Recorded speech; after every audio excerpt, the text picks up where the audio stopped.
I sincerely hope you're enjoying the Northern California BDR series. I had a great time on that trip with Ian and Jeff. And now that I'm home, I wanted to kind of just run down what I packed and how I packed it in case you are curious or trying to get ideas for how to pack for a multi-day moto camping trip. I am by no means an expert at this. I still do weird things. This was only my third BDR, but I have picked up a tip or two along the way that might help you as you're starting to plan your first forays into the world of multi-day moto camping trips, or even refine your setup on your 20th trip. I don't know. But let me just run down. I have not unpacked anything. So this is how the bags were when I got back from the trip, because I specifically wanted to show you what it looked like when I finished. I'm just gonna go one bag at a time, top to bottom, show you what I packed, where I put it, and kind of really quickly let you know how I feel about each piece of gear. I'm gonna do a separate video where I run down my riding gear and the setup on the bike. We'll talk about the luggage and everything then. This is just about what I have packed in specific places. So my tank bag setup is maybe a little different than most people because it's primarily focused on cameras and batteries and charging. So I run this is an OmniCharge battery. I just keep this in the tank bag. It fits perfectly in this gnome bag. And I just charge it during the day off of the bike, and then I charge everything else off of this at night. It fits perfectly in this bag, like I said, so that was a no-brainer for me. And normally I have earplugs, I've got contact solution, I've got batteries for all my cameras. I've been carrying some stickers with me in case I run into some of you out there in the world. But that's what's in this tank bag. So let's talk about camping gear and how I pack it. We'll start with the back here. So I did a little bit different setup because I'm running the Moscow Reckless 80 and it has these MOLLE panels on the back. So I attached 3 things to the back of this. In front here, this is a giant loop zigzag bag. And this is just all my extra straps. I always bring this with me. So I've got pronghorn straps, I've got rock straps, and there's a couple of the giant loop cinch straps in there. And that's mostly just in case I need to replace a strap on a bag or strap something to the motorcycle, which I actually didn't need this time because I had the Beaver tail on the Reckless, which worked well. It's lightweight and something I may need quick access to on the trail. That's why it's on top. Next to that on the Beaver tail is my bear spray in its bear spray holster. Just made sense to have it easily accessible, and I managed to secure it, so didn't feel too bad about it. And then on the back side, you can't see it, but it's another zigzag bag.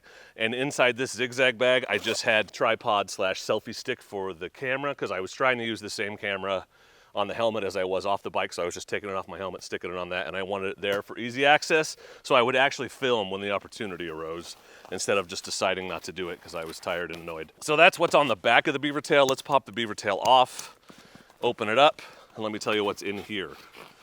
So under the front of the Beaver tail, I packed, this is the giant loop Cactus Canteen, and I brought the 2-gallon bag for a couple reasons. Well, one, when I went to pack the 1 gallon, it was leaking, which, you know, it's the one I ran over a bunch of times for the video for them, so okay, that makes sense. But the 2 actually worked out really well because I just filled it up halfway, and it made it really easy to secure underneath this Beaver tail, and I could access the spigot so I didn't have to take it out to get water in camp or refill my hydration bladder or anything. So that actually worked out really well. People always ask me, should I buy the 1 gallon or the 2 gallon? They ask that about the Armadillo bag and the Cactus Canteen. And generally my advice is you can underfill the 2 gallon, but you can't overfill the 1. So if you're only gonna have 1, the bigger one makes sense. I just had some camera gear and stuff in here. That's all been taken out because I've used it since, but just in the underside of the Beaver tail. And then in the Stinger dry bag on top, my idea was, this is stuff that I want to access quickly and the lightest stuff. And there's no camping gear in this bag. In fact, I'll run you down exactly what I brought, because people always talk about packing camping gear and stuff, but nobody ever talks about like how many clothes and things like that I brought. So this is a Climb puffy jacket, which I put in this bag because it's lightweight, easy to pack down. I ended up using it as a second pillow actually most nights. But this puffy can go underneath my jacket, my riding jacket, and it was great for around camp. This is toiletries, deodorant, toothpaste, things like that. I brought my Merrell slippers for around camp. I like these because they pack down really small and they have a solid rubber bottom, which is very comfy to have.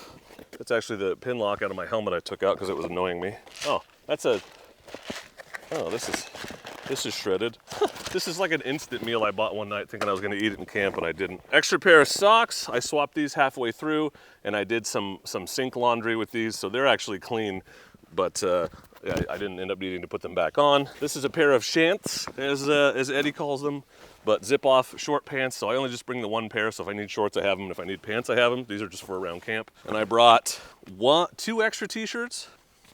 Yeah, I brought 2 extra t-shirts. I don't know what the other one is, but this, and then I brought 2 pairs of underwear. You're wearing 1 pair, and then there's 2 clean pairs, so you can sink wash one or whatever and rotate them through. And in the bottom of this bag, oh, is a bunch of macaroni from that thing that split open.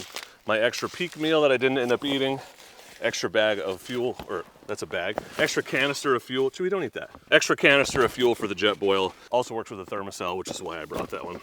That's it for the Stinger bag. So that's all lightweight stuff that I might need quick access to. And more than once I had to get in there to grab the jacket out, you know, stuff like that along the trip. So I was pretty happy with that setup. Under the beaver tail on the back, you can probably see this. This is where the tent pole bag goes, but I didn't need it because I have a bike packing tent, so I just strapped my chair here. This is that big Agnes mica basin. It's relatively lightweight and it's kind of bulky. It takes up way too much space in these bags, so on top under the beaver tail made sense. Let's do the front bag first. Stuffed under the dry bag on the outside, I have my silky saw. This is the Silky Big Boy. Did not end up needing to use it, but I brought this one because big enough to clear trail if you need to. Like this will take down a decent log. It's gonna take a while, but you can get through it. Would also work for firewood processing, but we didn't end up needing that because of all the fire bans. So in the Reckless 80 dry bag, on the high side of the bike, I had sleeping pad. This is the Big Agnes Boundary Deluxe. Very comfortable. Glad I decided to take that instead of the smaller pad I originally planned on taking. Nemo Pillow Deluxe, my favorite pillow. You guys know I love that one. And then in the bottom of this bag is my tent. So this is, I took the copper spur this time. This is the fully freestanding bikepacking tent. One downside, and we'll get to a detailed comparison between this bag and the other bags I normally use, is just I don't feel like you can get as much down in the legs. So the only other 2 things in there were my flex tail pump and my extra Aeros pillow.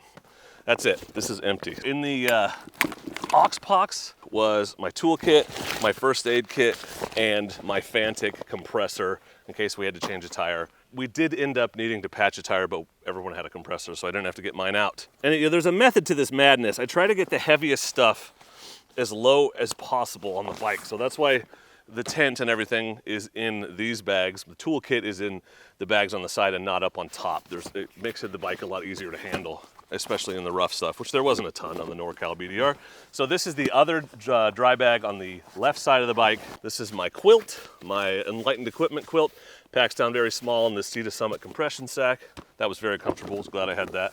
Jet boil, and I just put it's actually a molly strap over the top of it just to keep the lid on, but this obviously got a lot of use on that trip. This is my coffee stuff, so it's in a separate Six Moon Designs pouch. And I took a little bit different setup this time, but just the coffee in this, and then this is that Wakako pour over setup, which was 100% worth the extra room in my bag, and I'm very glad I brought it. The coffee brews so much faster and tastes so much better than the French press in the jet boil alone. And bonus, your jet boil doesn't taste like coffee all the time. There's the extra shirt. I knew I had another shirt somewhere and ended up stuffed in that bag. And then this is my Possibles pouch with all my stuff that I take on every trip. I made a separate video about this years ago.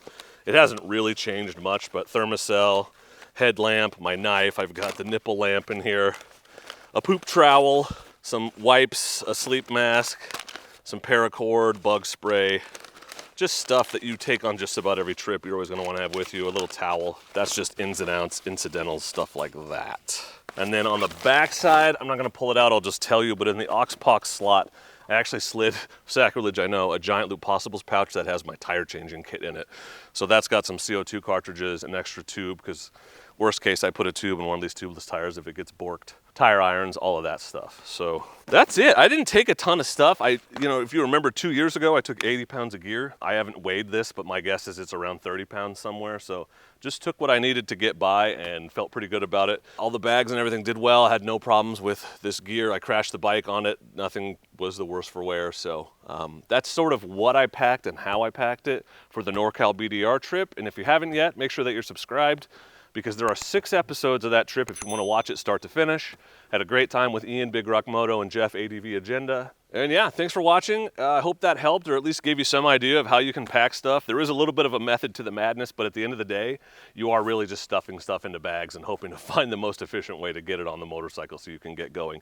But you get better at it the more you do it. So don't worry if right now you're like, how'd you pack all that in? You'll figure it out. You just have to practice. You just have to get out there. But I'll list all this gear in the description if you want to check that out. Links to anything. Motocamp Nerd gave me most of this camping gear, so his site's the best place to get it. But for now, and as always, I just want to say thank you very much for watching. I appreciate you, and please do not forget to be excellent to each other.